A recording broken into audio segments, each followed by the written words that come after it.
Are you sure about this? I asked Mark, watching him pack the last of his things into a cardboard box. My husband of 12 years wouldn't meet my eyes as he cleared out his desk in our home office. Linda, we've been over this, he sighed, his tone carrying that condescending edge I'd grown to hate. The divorce papers are signed. I'm moving in with Jessica. It's done.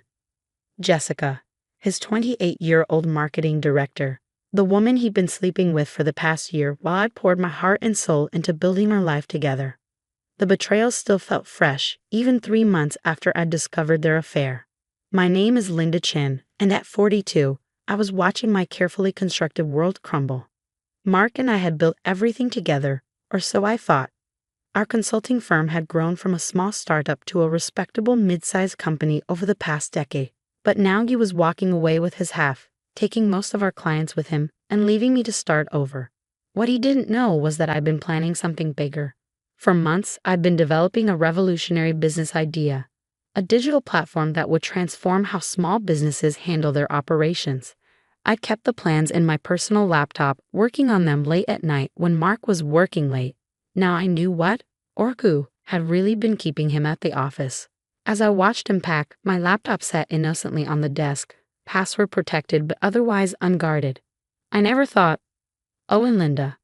Mark paused at the door, finally looking at me. Don't forget our meeting with the lawyers next week. We need to finalize the division of assets. I nodded numbly, not trusting myself to speak. He left, and I sank into my chair, emotionally exhausted. The house felt empty, echoing with memories of happier times. 3 days later, I opened my laptop to find it had been accessed while I was sleeping. The password had been changed, then changed back. But I knew. The encrypted folder containing my business plans was timestamps revealed recent activity. My hands shook as I checked the security logs.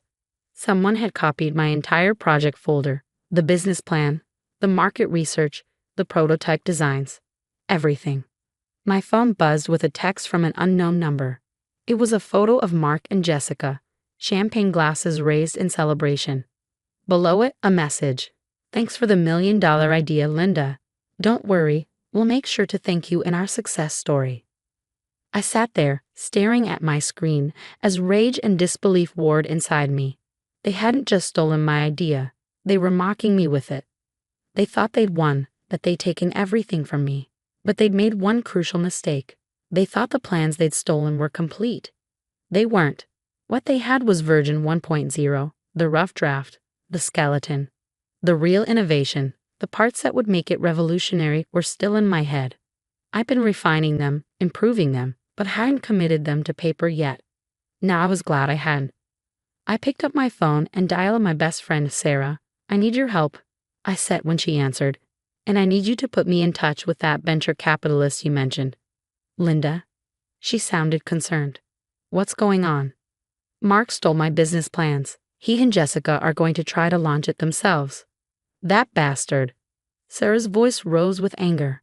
We'll sue them. No, I cut her off. I have a better idea, but I need to move fast. Can you set up that meeting? Of course. But Linda, what are you planning? I looked at the photo Mark and Jessica had sent, their smug faces raising their glasses in triumph. I'm planning to teach them what happens when you underestimate me.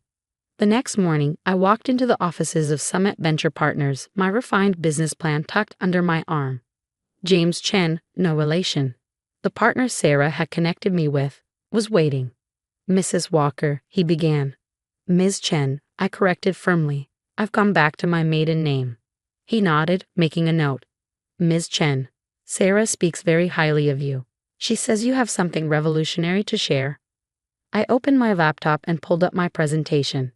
What I'm about to show you will transform how small businesses operate. But before I begin, I need you to sign this NDA, and I need to know how quickly you can move if you decide to invest. James raised an eyebrow but signed the document. If the idea is good enough, we can move very quickly. Why? Because, I said, pulling up the first slide, we need to beat my ex-husband to market, and I'm going to need significant resources to do it. For the next hour, I laid out my vision, not the bare-bones version Mark and Jessica had stolen, but the full concept, with all its innovative features and market-disrupting potential. I watched James' expression change from polite interest to genuine excitement. When I finished, he sat back in his chair, steepling his fingers. This is impressive. Very impressive. But you're right. We need to move fast. Your ex-husband has a head start. No, I smiled. He has an incomplete blueprint and a false sense of security. What I need is your help to build something better, faster, and more comprehensive than what he thinks he stole. James nodded slowly. How much are you looking for? I named a figure that made his eyebrows rise. That's ambitious. So is what I'm planning to build.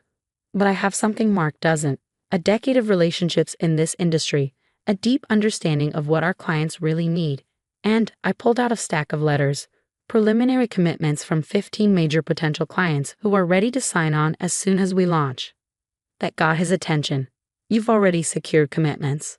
I've been laying the groundwork for months. These clients trust me. They know my track record. What they don't know yet is that I'm about to offer them something revolutionary. James picked up one of the letters, scanning it. This is impressive. But what about your ex-husband's version? Even an incomplete version of this idea could cause problems. Let him try, I said firmly. He can launch whatever incomplete version he wants. Because what I'm going to build will be so much better that his product will look like a cheap knockoff in comparison.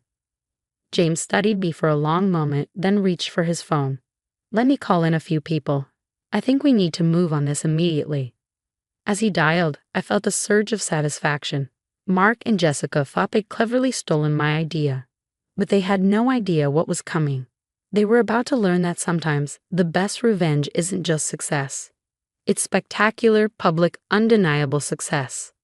And I was just getting started. The next 3 months were a whirlwind of activity. With Summit Venture Partners backing, I assembled a team of top developers, designers, and industry experts. We worked around the clock, building something far beyond what Mark thought he'd stolen. Then came the news I'd been waiting for. Linda, my assistant Kate, rushed into my office one morning, tablet in hand. You need to see this. She pulled up a press release. Walker Digital Solutions announces revolutionary business management platform. There was Mark, standing proudly next to Jessica, announcing their upcoming launch. I smiled, which clearly wasn't the reaction Kate expected. Aren't you worried? She asked. Not at all, I replied, pulling up our own press release, scheduled for the following day. Watch this. The Wall Street Journal's announcement hit at 9 a.m. sharp. Tech industry veterans back revolutionary platform with $50 million Series A. The article detailed how Summit Venture Partners was leading a massive investment round in Chen Innovations, my new company. My phone started ringing immediately. The first call was from Sarah.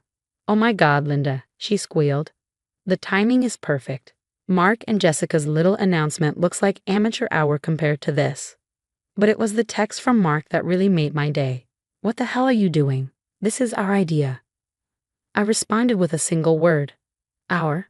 Then I turned off my phone and focused on our launch preparations. We'd secured the grand ballroom at the Ritz for our event, scheduled 1 week after Mark's planned launch. I wasn't worried about him beating us to market. In fact, I was counting on it. Mark and Jessica's launch event was exactly what I expected. Flashy but superficial. They showed off a basic platform that, while functional, lacked the deep industry understanding and innovative features we'd built into ours. The business press was underwhelmed. Walker Digital's new platform offers standard features in a crowded market, one reviewer wrote. Nothing revolutionary here. Then came our launch. I stood on stage in front of over 500 industry leaders, investors, and potential clients. In the back of the room, I spotted Mark and Jessica, who'd somehow managed to get tickets. Perfect. For too long, I began, small businesses have struggled with fragmented solutions that don't truly understand their needs. Today, that changes. Over the next hour, I demonstrated our platform's capabilities, the proprietary AI algorithms that could predict business needs before they arose, the seamless integration with existing systems, the revolutionary pricing model that made enterprise-level tools accessible to small businesses. Every feature we revealed made Mark and Jessica's version look more and more dated. The room erupted in applause when we finished. Journalists rushed forward with questions. Potential clients lined up to sign contracts. And in the back of the room, Mark and Jessica sat frozen, their faces ashen. Later that evening, as we celebrated with the team, Sarah pulled me aside. "Mark's been trying to reach you," she said.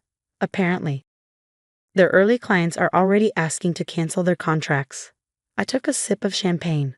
"That's unfortunate." "Linda," she hesitated. "I know they deserve this, but are you worried about looking vindictive?" I set down my glass. "This isn't about revenge, Sarah. This is about building something better than what they tried to steal. If their product can't compete, that's not my problem." But Mark wasn't done yet. The next morning my lawyer called. "They're threatening to sue," she said. "Mark claims you stole his intellectual property." I laughed. "Let them try. I have dated documentation showing I developed this concept months before they launched. Plus, their product and ours are fundamentally different." "They seem desperate," she warned. "They should be," I replied, "because this is just the beginning." Sure enough, within weeks, reports started circulating about problems with Walker Digital's platform. Bugs, system crashes, poor customer support. Everything you'd expect from a rushed, incomplete product. Meanwhile, Chen Innovations was thriving. Our client list grew exponentially. Industry awards rolled in.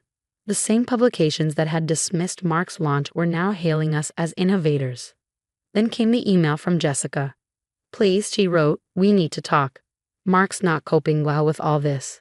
The company's failing. Maybe we can work something out." I stared at her message, thinking about all the nights I'd spent developing this idea while they were carrying on their affair. About how they laughed when they thought they'd stolen my future. My response was brief. "There's nothing to discuss. May the best product win." Then I turned back to my work because, unlike them, I had a real company to run.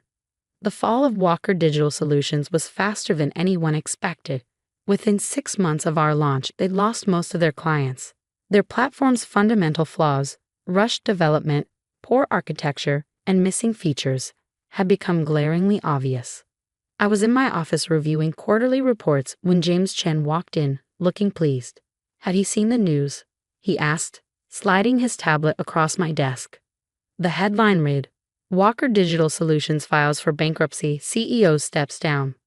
Below was a photo of Mark leaving their offices, boxes in hand. Jessica was nowhere to be seen.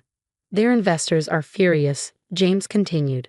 "Apparently, Mark never disclosed that the original concept came from you. When they found out about our prior documentation, they pulled their funding." I finished. "I know. 3 of their board members called me yesterday to offer their congratulations, to discuss acquisition talks." I handed him a folder. "They want to buy out Walker Digital's assets and migrate their remaining clients to our platform." James whistled. "That's poetic justice." "It's business," I corrected, though I couldn't quite hide my smile. "Their clients deserve a better product. We can provide it." Later that evening, as I was leaving the office, I found Mark waiting by my car. He looked terrible, tired, unshaven, his designer suit replaced by wrinkled khakis and a polo shirt. Gone was the arrogant man who'd smugly stolen my ideas. "Linda," he said, his voice hoarse. "Can we talk?" I checked my watch. 5 minutes. "Jessica left," he blurted out. "Said she couldn't handle the failure. The investors are suing me. I need your help." I studied him, remembering how he'd looked in that mocking photo months ago, champagne in hand, celebrating what he thought he'd stolen from me. "No," I said simply. "Linda, please. You've won, okay? You proved your point, but we were married for 12 years. Doesn't that mean anything?" "It meant everything," I replied. "Until you and Jessica decided to steal from me instead of believing in me. Until you thought you could take my ideas and do better with them than I could." "I was wrong," he admitted. "We were wrong. But I'm losing everything." "No, Mark. You lost everything the moment you decided to betray me. What's happening now? That's just the consequences of your choices catching up with you." I unlocked my car and got in, but he put his hand on the door. "What do you want?" he asked desperately. "Money? Public apology? Name it." "I want nothing from you," I said firmly. "I've built something successful, something real. Without you, without your interference, without your theft. That's all I ever wanted." I closed the door and drove away, leaving him standing in the parking lot.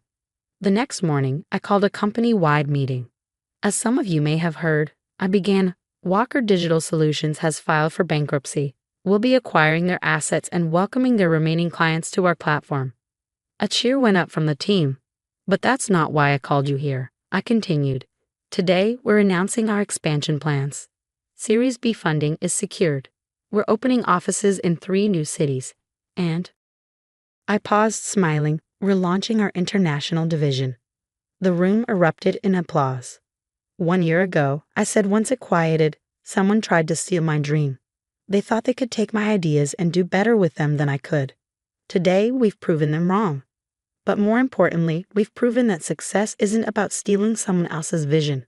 It's about building something real, something valuable, something that makes a difference. Later that evening, as I sat in my office looking out over the city, Sarah stopped by. Quite a day, she said, settling into a chair. How does it feel? I thought about it. You know what's funny?